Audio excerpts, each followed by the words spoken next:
যে ভাই আমরা অপর ভাই বা বোনকে নিয়ে কোনো খারাপ আলোচনা না করি।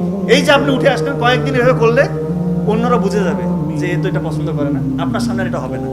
আমরা সবাই যদি এই প্র্যাকটিসটা করতে পারি, আর থাকবে সমালোচনা গীবত থাকবে, উঠে যাবে, কত সুন্দর হবে দুনিয়াটা। চিন্তা করেন। 4 নাম্বার যে উপদেশ দিয়েছিলেন লোকমান আলাইহিস সালাম ওনার সন্তানদের উদ্দেশ্যে, বিপদে ধৈর্য ধারণ করো। রাসূলুল্লাহ সাল্লাল্লাহু আলাইহি ওয়াসাল্লাম বলতেছেন যে মুমিনদের পুরো জীবনটা হচ্ছে বিস্ময়কর, সকল অবস্থায় তার জন্য কল্যাণকর। এটা শুধু মুমিনদের জন্য, কারণ মুমিনের উপর যখন সুখ আপতিত হয়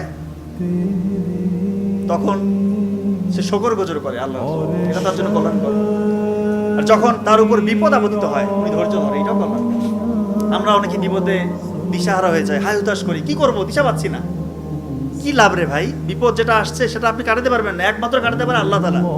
নামাজে দাঁড়িয়ে যান, নফল ইবাদত করেন, সেজদায় গিয়ে লুটিয়ে পড়ে কান্না করেন, আল্লাহ তাআলা ইনশাআল্লাহ প্রবলেম সলভ করবে। যদি চোখের পানি সেজদায় যাওয়ার পরে চোখের পানি আপনার পরে আসে, ধরে নেন যে ইনশাআল্লাহ আপনার বিপদ কাটা শুরু হয়ে গেছে, আপনার বিপদ আল্লাহ তাআলা নিজে হালতে নিয়েছে, ইনশাআল্লাহ বিপদ কেটে যাবে।